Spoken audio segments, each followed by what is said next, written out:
नमस्कार विद्यार्थी मित्रांनो, आज 27 मार्च 2025। आज काय आपण चालू घडामोडी आणि सामान्य ज्ञानाचे प्रश्न बघणार आहोत। बघा, पहिला प्रश्न, जगातील सर्वात लहान युद्ध किती वेळ चालले होते? तर याचं योग्य उत्तर आहे मित्रांनो 38 मिनिटे इतकं लहान युद्ध हे चाललं होतं। फक्त 38 मिनिटांसाठी जगातील सर्वात लहान युद्ध चालले होते। त्याच्यानंतर आपण बघूया मित्रांनो पुढचा प्रश्न। बघा, प्रश्न विचारलेला आहे, ट्रेन टू पाकिस्तान हे पुस्तक कोणी लिहिले आहे? तर याचं योग्य उत्तर आहे मित्रांनो खुशवंत सिंग यांनी ट्रेन टू पाकिस्तान हे पुस्तक लिहिलेलं आहे। हे बघा, भारत आणि पाकिस्तान यांच्या फाळणीवरती आधारित हे पुस्तक आहे।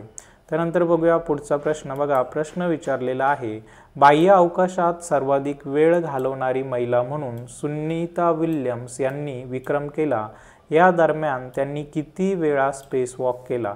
त्याचं योग्य उत्तर आहे मित्रांनो 7 वेळा। बघा, बाह्य अवकाशात सर्वाधिक वेळ घालवणारी महिला म्हणजे सुनीता विल्यम्स, आणि तेव्हा बाह्य अवकाशात वेळ घालवताना त्यांनी किती वेळा स्पेस वॉक केला? तर याचं योग्य उत्तर आहे मित्रांनो 7 वेळा।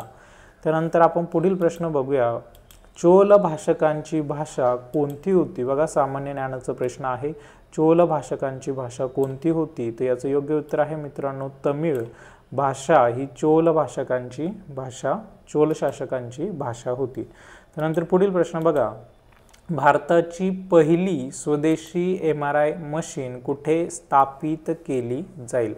तर याचं योग्य उत्तर आहे मित्रांनो दिल्ली।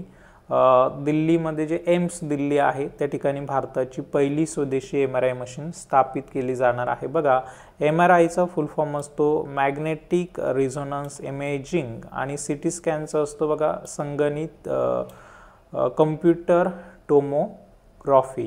हे झालं CT स्कॅनचा लॉंग फॉर्म, आणि बघा MRIचं पुन्हा एकदा लॉंग फॉर्म बघा मॅग्नेटिक रेझोनन्स इमेजिंग।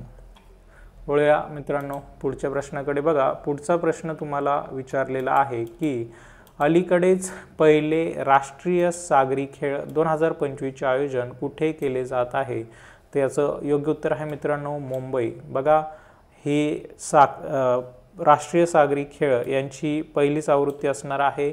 पहिल्यांदाच हे राष्ट्रीय सागरी खेळ खेळले जाणार आहेत आणि मुंबईला ते खेळले जाणार आहेत 23 मार्च ते 4 एप्रिल 2025च्या दरम्यान। या खेळांचं आहे उद्घाटन केलेलं PT उषा यांनी, आणि या खेळांचं आयोजन केलेलं आहे डायरेक्टर जनरल ऑफ शिपिंग यांनी।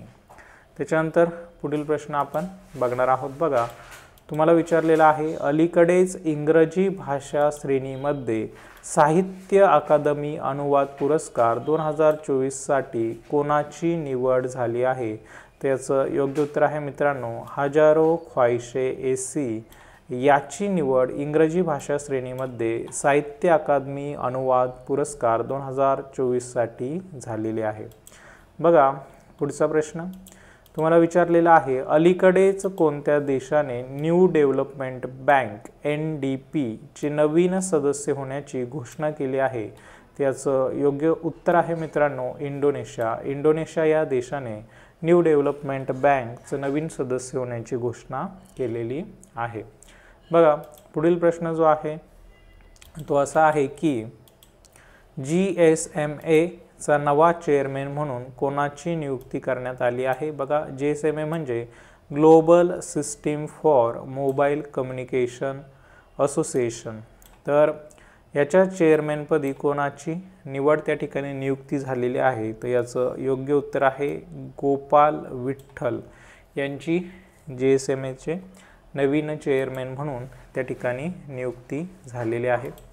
बघा, पुढील प्रश्न विचारला आहे, आपत्ती व्यवस्थापन संशोधन विधेयक 2024 जो अलीकडे संमत करण्यात आला आहे तो कोणत्या कायद्यात सुधारणा करेल?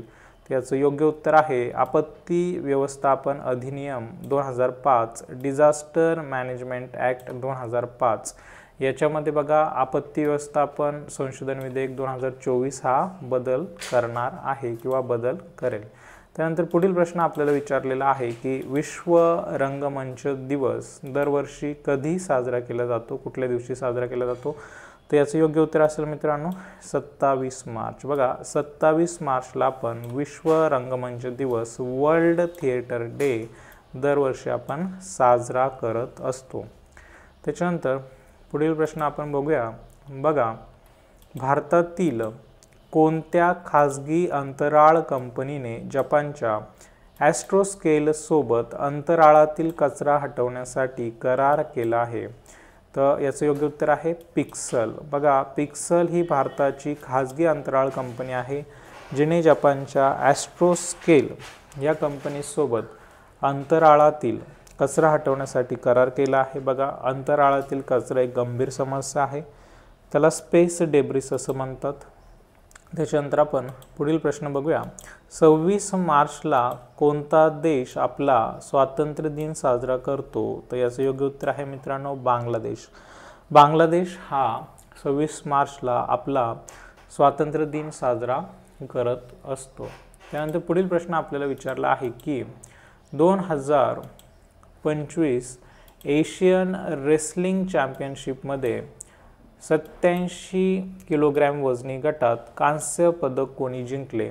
तर याचं योग्य उत्तर आहे सुनील कुमार। बघा, सुनील कुमार यांनी 2025 एशियन रेसलिंग चॅम्पियनशिपमध्ये 87 किलोग्रॅम वजनी गटामध्ये कांस्य पदक जिंकलेलं आहे। त्यानंतर बघा, पुढचा आणि शेवटचा प्रश्न या ठिकाणी तुम्हाला विचारलेला आहे। 2025 मध्ये ICC महिला ODI विश्वचषकाच्या 13व्या आवृत्तीचे आयोजन कोठे होईल? त्याचं योग्य उत्तर आहे मित्रांनो भारत। बघा, भारतामध्ये 2025 मध्ये ह्या वर्षी ICC महिला ODI विश्वचषकाच्या 13व्या आवृत्तीचं आयोजन करण्यात येणार आहे। अशा पद्धतीने आज आपण काही चालू घडामोडी आणि सामान्य ज्ञानाचे प्रश्न बघितले।